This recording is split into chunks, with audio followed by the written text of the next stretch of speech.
किसकी चिट्ठी है? सत्या की। कह रही है पटना में कुछ और दिन रुकेगी। क्यों, सब ठीक है ना? कोई मेम साहब आ रही है। मेम साहब? हाँ, ऊंची एड़ियों की आवाज।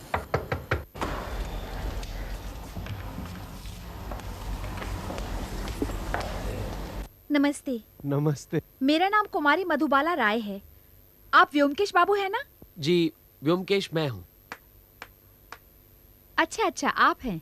सॉरी। नमस्कार, मेरा नाम कुमारी मधुबाला राय है। आपसे मिलना चाहती हूँ। कहिए, क्या काम है? बैठिए ना।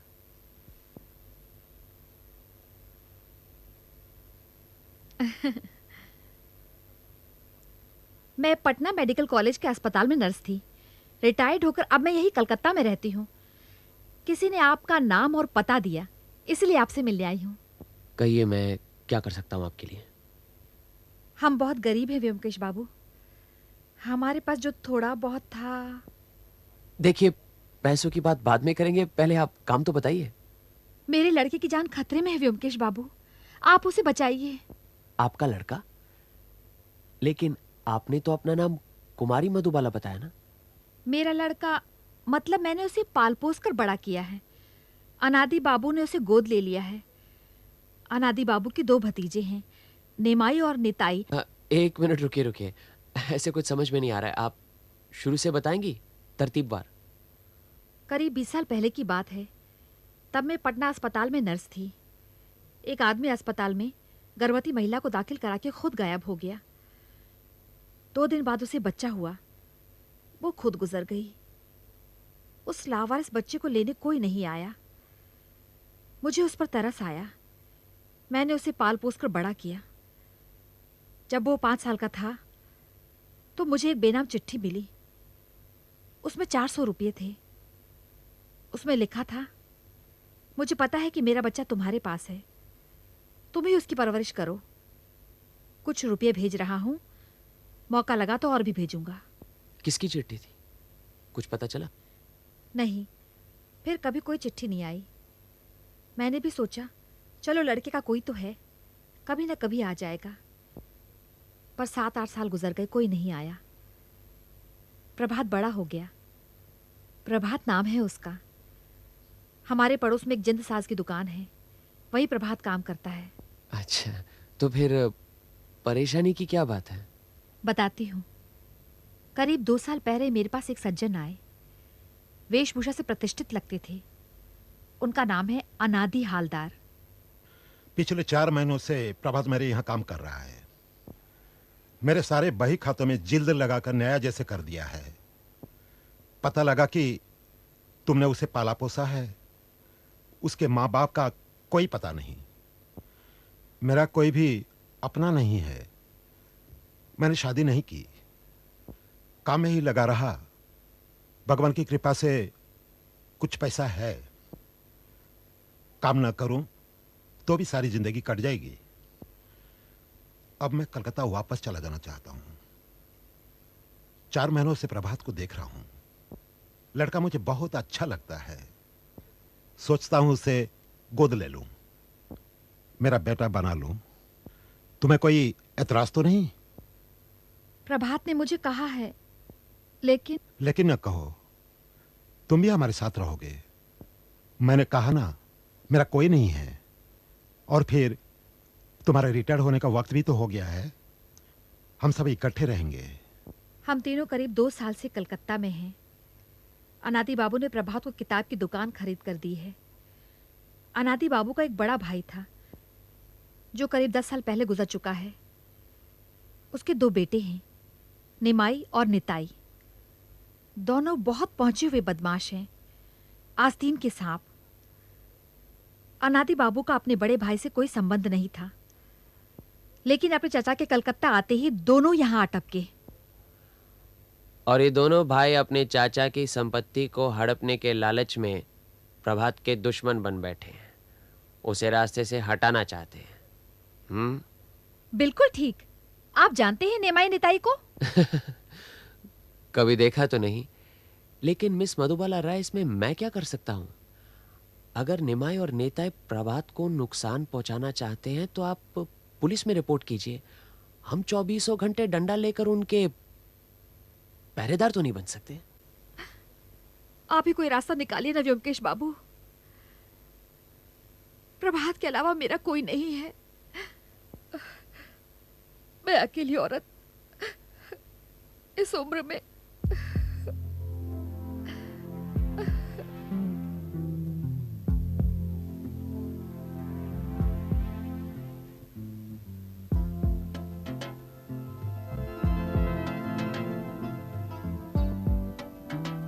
अच्छा ये बताइए कि ये दोनों भाई कहाँ रहते हैं? नेबूतला में। क्या आप... नहीं नहीं, बैठिए बैठिए, बस पता बता दीजिए। वो तो मुझे नहीं मालूम, प्रभात को मालूम है।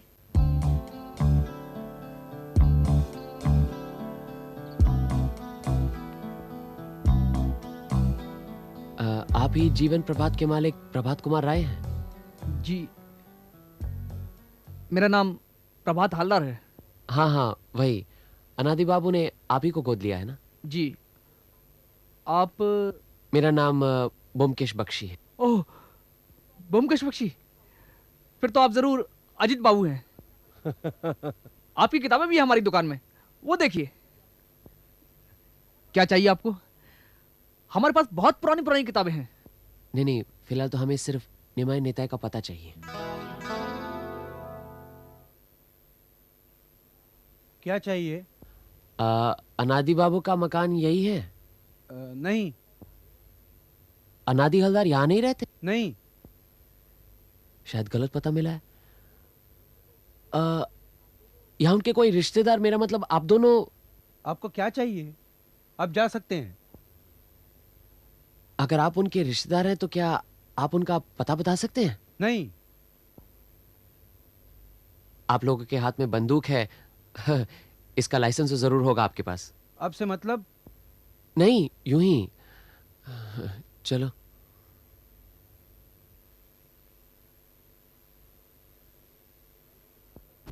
बड़े ही बेहुदा और उज्जड़ हैं दोनों भाई। अरे बेहुदा नहीं, सतर्क हैं। कुछ लोग ऐसे हैं जो एक ज़माने में खाते पीते ज़मींदार थे, लेकिन आज अपनी अय्याशी और गलतियों की वजह से भिखारी बन गए।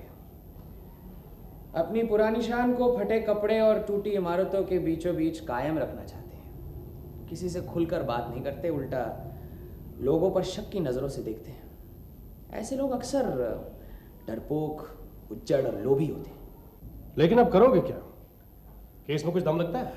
मधुबाला ने ठीक ही कहा था, दोनों आस्तीन के सांप है, लेकिन ऐसे वैसे नहीं, जहरीले नाग हैं। तुम्हारे कहने का मतलब है कि दोनों भाई मिलकर प्रभात को खत्म करना चाहते हैं? अपना मतलब सीधा करने के लिए कुछ भी कर सकते हैं लोग। अब क्या करें? कल अनादि हलदार के दर्शन करते हैं। भतीजों के दर्शन तो कर लिए, अब चाचा के ना किए तो अच्छा नहीं लगता।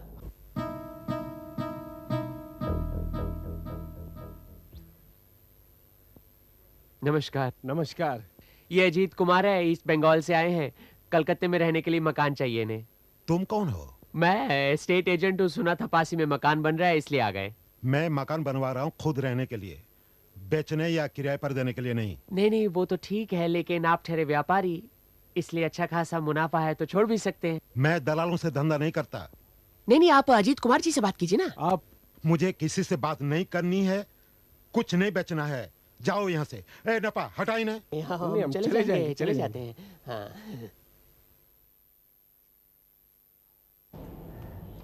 सरकार, क्या?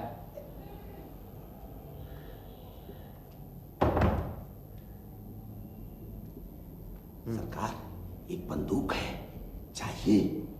2 नाली है, रख लीजिए, कभी काम आएगी। बंदूक? अरे बंदूक का मैं क्या करूंगा, मुझे तो चलानी भी नहीं आती। अच्छा, तुम तो वहीं कहीं रहते हो ना, ये 2 नंबर बहु बाजार स्ट्रीट के अनादि हलदार को पहचानते हो? अच्छी तरह पहचानता हूँ। क्यों, उनसे भी चंदा वंदा लेते हो? अरे नहीं साहब, हाँ। 1 नंबर का कंजूस है, बस वही अब कुछ नहीं देता। पहले देता था, लेकिन अब उसे कुछ हो गया तो मैं नहीं जानता। लेकिन साहब, आप कैसे उसे पहचानते हैं? रहने दो बस यूं ही। ये लो। बंदूक लाके दूं? कोई बंदूक बंदूक नहीं चाहिए मुझे। चलो नमस्कार। नमस्कार।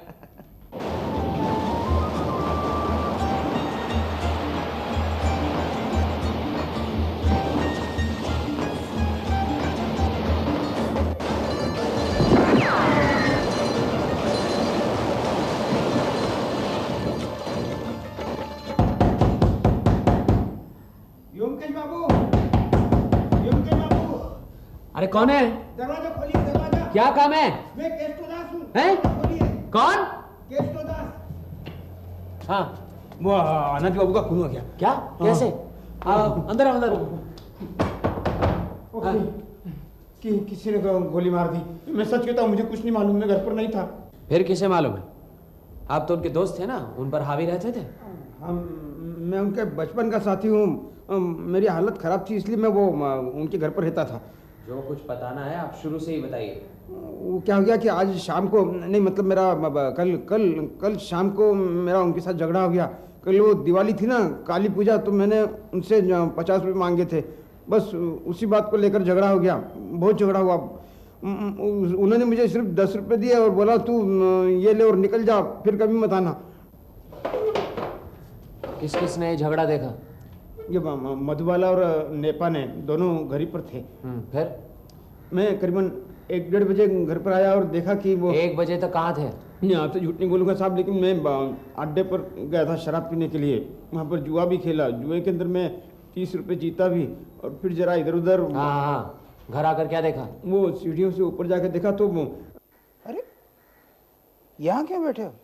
केष्टो बाबू, ये आपका काम है। आपने अनाज बाबू को खून किया है। खून? कब? कहाँ? किसने? वहाँ बालकनी में जाकर देखिए।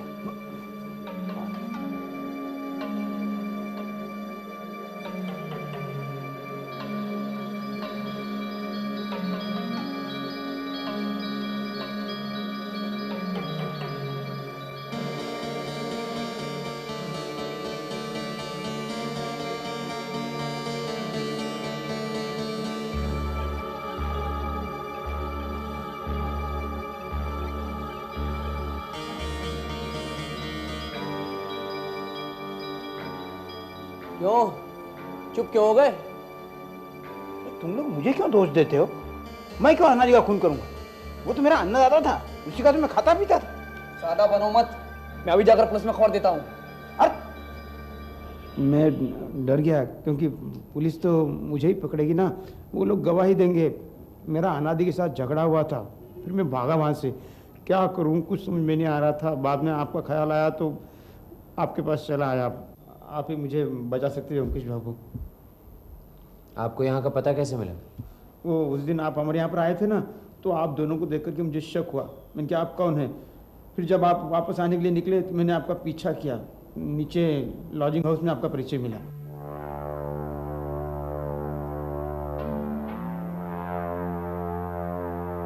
तो आपने अनादि बाबू का खून नहीं किया? नहीं अंकुश बाबू, मैं क्यों करूँगा? आप ही सोचिए, मुझे क्या फ़ायदा था? क्यों? उन्होंने तो आपको घर से बाहर निकाल दिया था। वो तो यूं ही कहा करते थे गुस्से में, निकल जा निकल जा। असल में उनकी हिम्मत नहीं थी मुझे निकालने की। अच्छा, हिम्मत नहीं थी? इसका मतलब है कि आप जरूर उनकी जिंदगी का कोई गुप्त रहस्य जानते हैं। क्यों? हाँ, मैं अनादि की सारी गुप्त बातें जानता हूँ। अगर चाहता ना तो उसे फांसी के तख्ते पर लटका देता, लेकिन वो सब रहने दीजिए। अगर ज़रूर हुई तो मैं आपको बाद में सब बता दूंगा। फिलहाल मुझे पुलिस के हाथों से बचा लीजिए, मैं हाथ जोड़ता हूँ। देखिए, आपको बचाने के लिए जानना ज़रूरी है कि असली खूनी कौन है। इसके लिए हमें अनादि बाबू के घर जाना होगा। बाप रे, मुझे भी जाना होगा? हाँ बिल्कुल। अगर आप नहीं जाएंगे तो मैं किस बिना पर जाऊंगा? लेकिन अब तक तो वहाँ पुलिस आ गई होगी। अगर आपने खून नहीं किया है तो फिर आप डर क्यों रहे हैं? अच्छा, ऐसा करते हैं, रात काफ़ी हो चुकी है, अभी तो 4 बज गए हैं। दिन निकलते ही वहाँ आ जाएंगे, वहीं पर रहिएगा आप। योगेश बाबू, आपके पास थोड़ी सी शराब मिल जाएगी? थोड़ी हिम्मत आ जाएगी। हम शराब नहीं रखते। जाइए आप यहाँ से। अभी तो सब अड्डे भी बंद हो गए होंगे।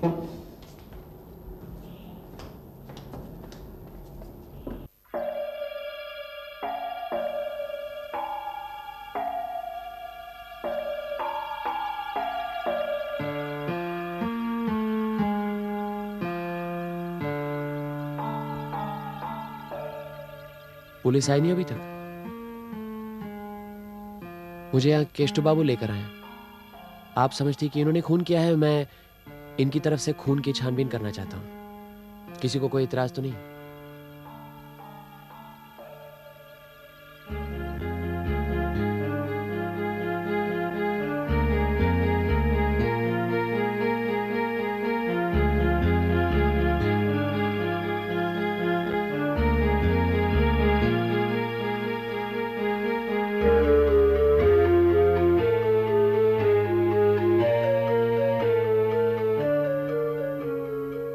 ये कहाँ की चाबी है? अनादि बाबू के कमरे में लोहे की एक अलमारी है, उसी की चाबी है। अलमारी में क्या रुपए पैसे थे? क्या पता। अनादि बाबू किसी को अलमारी में हाथ तक नहीं लगाने देते थे। अच्छा, यहाँ आने और जाने के कितने रास्ते हैं? सिर्फ एक ही है, जहां से आप आए थे। अजीत, ये रखो। आइए।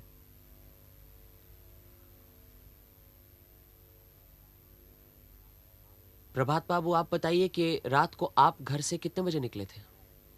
मैं और माँ निकले तो करीब 8:30 बजे। सिनेमा देखने गए थे। तो जब आप घर से निकले तो यहाँ घर में कौन कौन था? सिर्फ अनादि बाबू थे और नृपेन बाबू तो 8 बजे चले गए थे। नृपेन बाबू कौन है? अनादि बाबू के सेक्रेटरी। अच्छा, कितने दिनों से काम कर रहे हैं? करीब 4 साल से। 4 साल से? इतनी देर टिक पाए? अच्छा, आप बताइए कि अनादि बाबू का कोई दुश्मन था, इसके बारे में कुछ जानते हैं आप? किस किस का नाम बताऊं? जिससे भी उनकी जान पहचान थी, सभी से झगड़ा मोल ले लेते थे। झगड़ा मोल लेना उनकी आदत बन गई थी। तो घर में सबसे झगड़ा करते थे? सभी को उल्टी सीधी सुनाते थे। हम उनके अधीन हैं, इसलिए चुपचाप सह लेते थे। सिर्फ केष्टो बाबू ही कभी कभी। अच्छा, और प्रभात के साथ किस तरह का व्यवहार था? नहीं, इसको इतना कुछ नहीं कहते थे। ये जवाब नहीं देता ना, इसलिए। अच्छा, नृपेन बाबू घर से कब गए थे? करीब 8 बजे के बाद। तो रात को वापस कब लौटे? तकरीबन 1 बजे। कहाँ के रहने वाले हैं? खजूरहाट 24 परगना। खजूरहाट? ये तो रमेश मलिक की जगह है, वहीं से तो है ये। खैर, जाने दीजिए। मुझे लगता है अनादि बाबू का खून हुआ है जब कोई घर पर नहीं था। वो रात को बालकनी में खड़े आतिशबाजी देख रहे होंगे, किसी ने बाहर से उन्हें गोली मार दी। प्रभात बाबू, आपने कहा कि आप अपनी माँ के साथ सिनेमा देखने गए थे। जी, लेकिन मैंने सिनेमा नहीं देखा था। माँ को सिनेमा हॉल में बैठाकर मैं सीधे अपनी दुकान चला आया था। 8:30 बजे रात को आप अपनी दुकान पर गए थे? जी, दिवाली की रात थी। दुकान को रोशनी से सजाया था।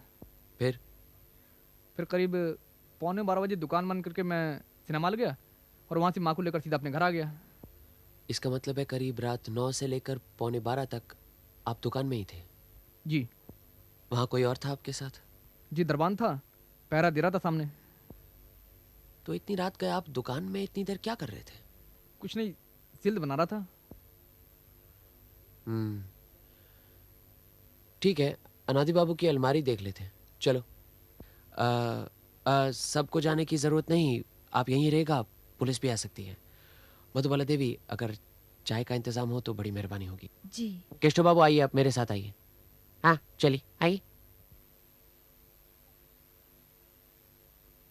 आई बस ये।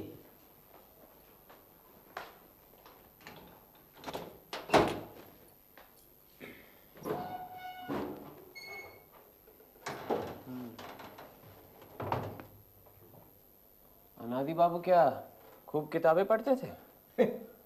कभी देखा तो नहीं। ऐसा लगता है यहाँ इस किताबों की लाइन में से कई किताबें निकाली गई है। वो कहाँ है? पता नहीं कहाँ है।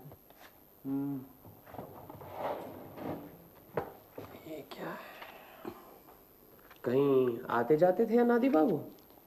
कोई खास नहीं, कभी वकील के यहाँ गए, कभी बैंक में चले गए, बस। ये देखो।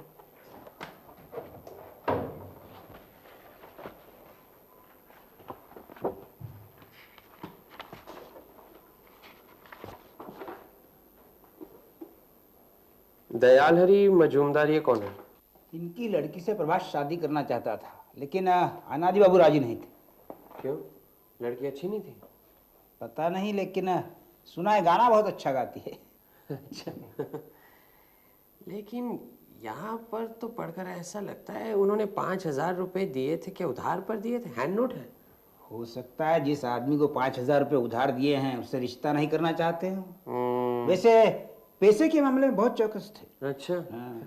इस पर तारीख भी 1 महीने पहले की है। शादी की बात तब चल रही थी? शायद उसी वक्त। अजीत, जरा ये दयाल हरी मजूमदार का पता नोट करना। हाँ बोलो। ये लिखा है 13/3 रामतनु लेन, शाम बाजार। ठीक।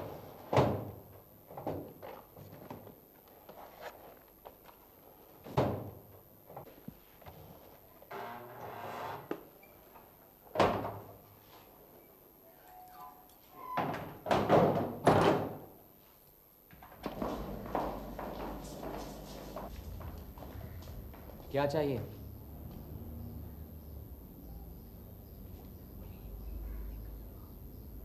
आप कौन है? मुझे इस परिवार का दोस्त समझिए। ब्योमकेश बख्शी है मेरा नाम। अच्छा, डिटेक्टिव? जी नहीं, सत्यान्वेषी। हमें खबर मिली है कि अनादि हवलदार की मृत्यु हो गई है। ये दोनों भाई अनादि बाबू के बड़े भाई के बेटे हैं, उनके उत्तराधिकारी हैं। अपने चचा के जायदाद पर कब्जा करने के लिए यहाँ आए। आप इन परिवार के लोगों को सबको कह दीजिए फौरन ये मकान खाली कर दे। मकान खाली कर दे? लेकिन आप कौन है ये तो पता चले। मैं इनका वकील हूँ, कामिनीकांत मुस्तफी। वकील? तो वकील बाबू, आपको मालूम होना चाहिए कि अनादि हवलदार के उत्तराधिकारी ये 2 भतीजे नहीं हैं। उन्होंने संतान गोद ली है। वाह, आप जब इस परिवार के दोस्त हैं तो आपको भी ये मालूम होना चाहिए कि अनादि बाबू ने कोई भी संतान गोद नहीं ली है। गोद लेना सिर्फ जुबानी नहीं चलता, बाकायदा कोर्ट में रजिस्ट्री करनी पड़ती है, कानूनी कार्रवाई करनी पड़ती है। ऐसी कोई भी बात अनादि बाबू ने नहीं की है।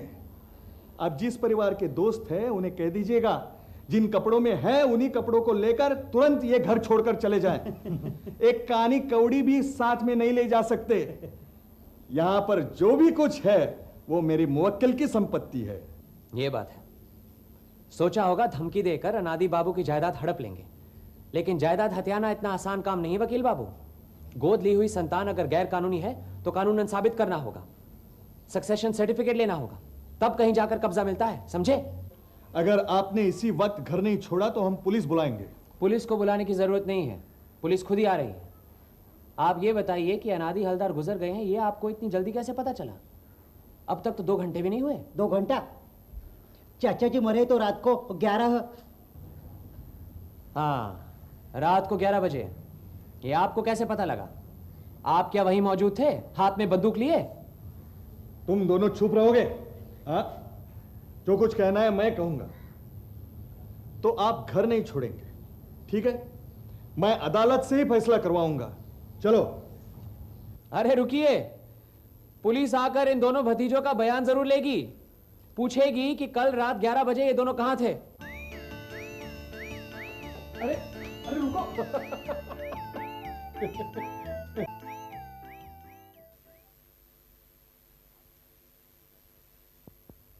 आप कानूनन अनादि बाबू के दत्तक नहीं है, ये आपने पहले क्यों नहीं बताया? क्या ये सच है व्योमकेश बाबू कि अनादि बाबू ने प्रभात को कानूनन गोद नहीं लिया? यही तो मैं जानना चाहता हूँ। क्यों प्रभात बाबू? जी, मुझे कानून तो मालूम नहीं है। जब कलकत्ता आई था तो अनादि बाबू मुझे एक वकील के पास ले गए थे। वहीं मुझे पता चला कि गोद लेने के लिए रजिस्ट्री करनी पड़ती है, लेकिन बाद में कुछ हुआ ही नहीं। इसका मतलब आप जानते थे कि आप उनके वारिस नहीं हैं? जी जानता था, लेकिन मैंने सोचा कि अपनी मौत के पहले वो रजिस्ट्री करके आपको दत्तक बना देंगे। जी। मतलब प्रभात को कुछ नहीं मिलेगा, सब निमाई निताई ले जाएंगे। माँ तुम परेशान क्यों हो रही हो? हमारी दुकान तो है, उसी से गुजारा हो जाएगा। शुक्र है उनकी मौत के लिए कोई तो रोया। चलो आओ यहाँ।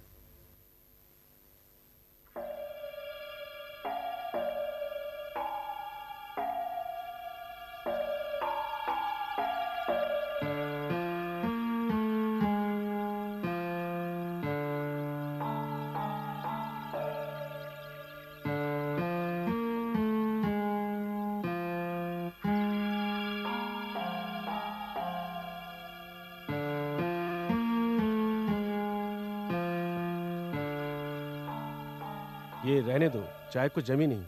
अच्छा ठीक है, चलो चलो कि बैठकर चाय पीते हैं। ठीक है, चलते हैं।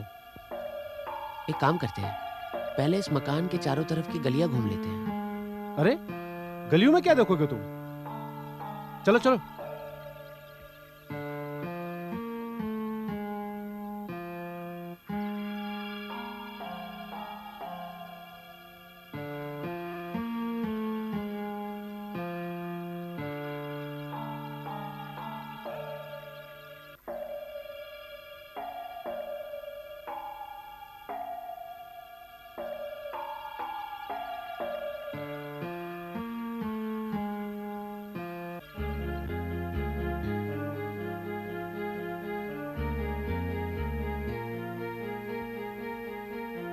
किसकी चाबी है? दावे के साथ तो नहीं कह सकता, लेकिन अनादि हलदार की अलमारी की लगती है। अनादि हलदार?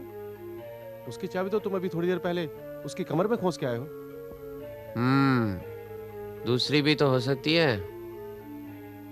दूसरी? लेकिन यहाँ कैसे आ गई? वो देखो, उस खिड़की से। चलो। माफ कीजिए, आप ही इस होटल के मालिक हैं? जी हाँ, आइए बैठिए।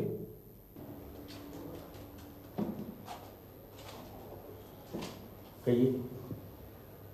बात यह है कि कल रात सामने वाले मकान में खून हो गया है। खून? किसका? सामने वाले मकान में अनादि हालदार का। क्या? अनादि हालदार का खून हो गया? आप पहचानते उन्हें? अरे पहचानता क्यों नहीं, वो सामने वाले मकान में ऊपर ही तो रहते हैं। कल रात भी उनको देखा था मैंने। अच्छा, कहाँ? अरे वहीं अपनी बालकनी में खड़े दिवाली की आतिशबाजी देख रहे थे। आप कुछ खुलासा बता सकेंगे? देखिए, मैं उनके खून के बारे में छानबीन कर रहा हूँ। मेरा नाम व्योमकेश बख्शी है। हो, तो आप व्योमकेश बाबू हैं। ओह भाग्य हमारे। अरे गणेश, जल्दी से चाय आमलेट लेके आना। नहीं, आप तकल्लुफ मत करें, हम अभी तो आप ही की होटल में खा पी चुके हैं। अरे ऐसे कैसे हो सकता है? आप जैसे महानुभाव हमारे यहाँ आए हैं और हम कुछ ना करें। बताइए, आप क्या जानना चाहते हैं? जो भी आप जानते हैं, जो कुछ भी आप बता सकते हैं। जी, मैं यहीं रहता हूँ। एक कमरा मेरा है और दूसरे कमरे में कुछ लड़के रहते हैं। तकरीबन 7 लोग होंगे। 2 लड़के दिवाली की छुट्टी के लिए घर चले गए और 2 दिवाली की रोशनी देखने के लिए शहर में चले गए। बाकी सब ताश खेल रहे थे, मैं भी उनके साथ खेल रहा था। खिड़की के पास ही तख्तपोश है, उसी बैठ के हम लोग खेल रहे थे। जब भी मेरी नज़र बाहर जाती थी, अनादि बाबू बालकनी में खड़े दिवाली का मज़ा लेते हुए नजर आते थे। तकरीबन 10:30 बजे तक हम लोग खेलते रहे। जो उसके बाद उनको नहीं देखा? नहीं, हम सब खा पी कर सो गए। और ये जो लड़के रोशनी देखने गए थे, ये कब लौटे?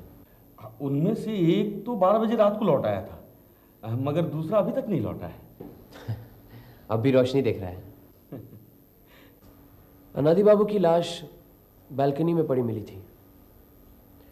गोली सीने से लगकर पीठ से पार हो गई। हमारा ये ख्याल है कि यहीं इसी होटल से किसी ने बंदूक चलाकर उनकी हत्या की है। हमारे होटल से? कौन मारेगा? यही तो पता लगाना है। आपने कहा कि रात 7 के बाद आप पांचों के अलावा और कोई ऊपर नहीं गया, ठीक है ना? मुझे तो यही लगता है, फिर भी पूछ लेता हूँ। ऊपर एक हमेशा के लिए नौकर है, शायद उसे मालूम हो। हरीश, अरे हरीश। जी हाँ सरकार। कल शाम कहाँ थे तुम? मैं यहीं ऊपर था सरकार, सारा दिन सीढ़ियों पे बैठा रहा। आप लोग ताश खेल रहे थे। कब तक बैठे थे? 12 बजे जब बीरू बाबू आए तब मैं कंबल ओढ़े हुए यहीं बैठा था, कहीं भी नहीं गया। तो ये जब ताश खेल रहे थे तुम वहीं 12 बजे तक सीढ़ियों पर थे, हिले नहीं वहां से? जी नहीं, बस 5 मिनट के लिए नीचे गया था, राम बाबू के लिए तंबाकू लाने। कब, किस वक्त गए? 9 बजे।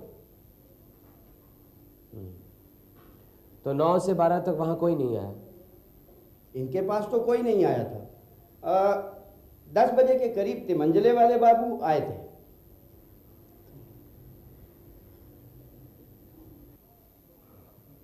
अरे हाँ, तिमंजले में एक किराएदार रहता है, वहाँ एक छोटा सा कमरा है।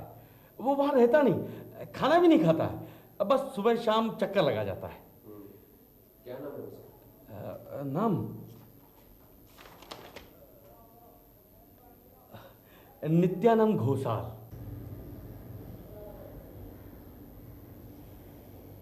अच्छा, रोज ये दोनों वक्त आते हैं तो जाहिर है कि कलकत्ते में रहते हैं।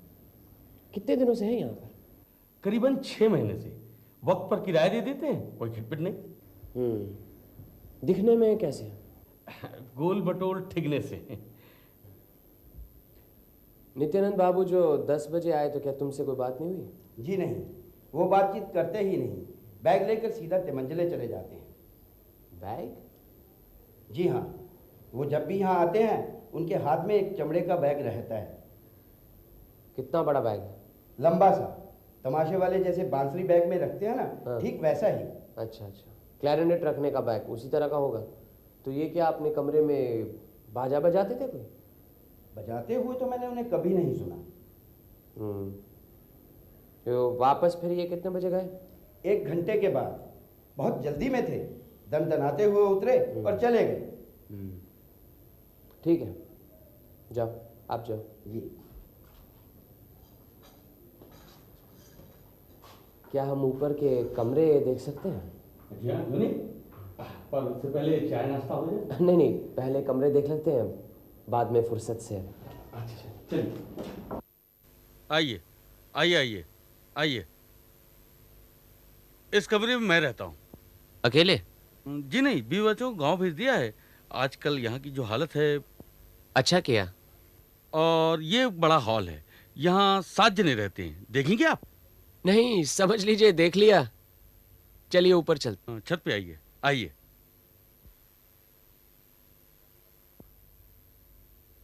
इस कमरे की चाबी है आपके पास? लीजिए, देखिए इसमें से कोई लगती है या नहीं। वैसे किराएदार की गैरहाजिरी में कमरा खोलना उचित नहीं है, लेकिन आप जो कह रहे हैं सो।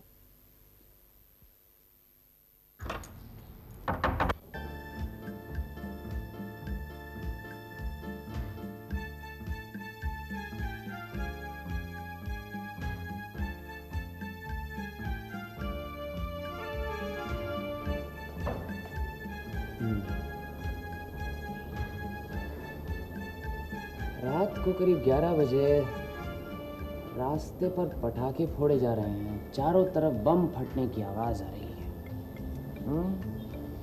अनादि बाबू अपनी बालकनी में खड़े नजारा देख रहे हैं। तो उस वक्त इस खिड़की से गोली मारना मुश्किल काम है। गोली की आवाज तो पटाखों की आवाज में खो जाएगी। लेकिन होटल में इतने लोगों के बीच बंदूक लाएगा तो पकड़ा नहीं जाएगा। आपके किराएदार तो लंबे लंबे बैग लेकर आते हैं ना, तो उसमें इस तरह का अस्त्र छुपाना तो कोई मुश्किल काम नहीं। चलिए।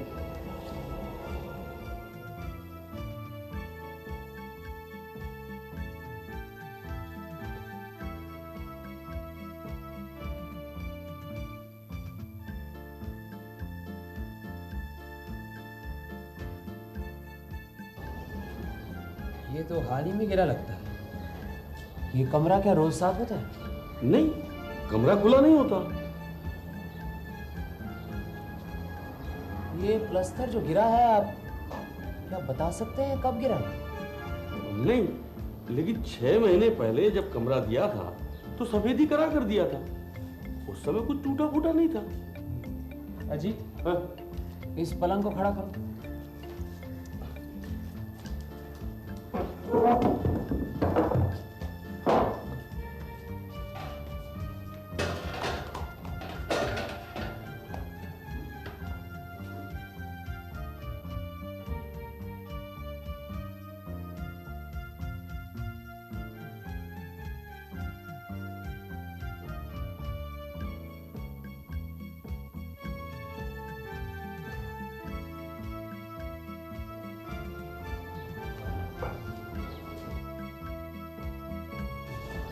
ये यहाँ पर कहाँ से आई?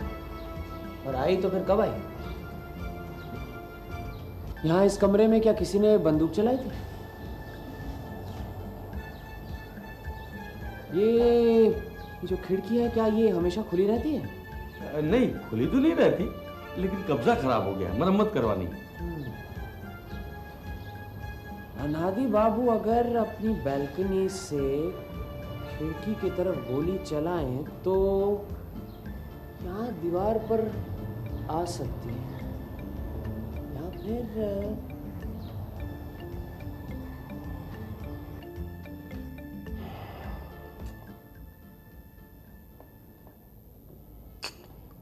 किसने खून किया, कुछ सुराग मिला? अभी नहीं, लेकिन जिसने भी किया है बड़ी सोच समझकर अकलमंदी से किया। दिवाली की रात, चारों ओर पटाखों की आवाज और उसके बीच गोली की आवाज कैसे सुनाई देगी? कौन हो सकता है? कोई भी, सबका अपना अपना मकसद है। इधर निमाय नेताय को लो ना, बुढ़ा किसी को गोद ले उससे पहले ही उसे उड़ा दो।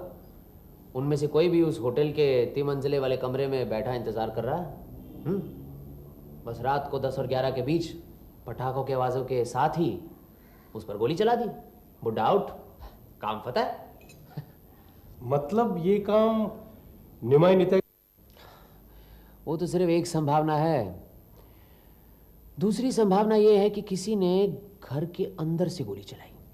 गोली सीना चीरती हुई खिड़की से उस 3 मंजिले कमरे की दीवार में जा अटकी। ये कैसे हो सकता है? उस वक्त अनादि हवलदार घर के अंदर अकेला था, अंदर से दरवाजा बंद था, फिर अंदर से गोली कौन चलाएगा? और ये कैसे कह सकते हो कि गोली सीने से लगकर पीठ की तरफ से निकली या फिर पीठ से लगकर सीने की तरफ से बाहर निकली? वो तो पोस्टमार्टम की रिपोर्ट के बाद ही पता चलेगा। लेकिन बात जो सोचने की है वो तो ये है कि बैल्कनी के अंदर कोई गोली नहीं मिली।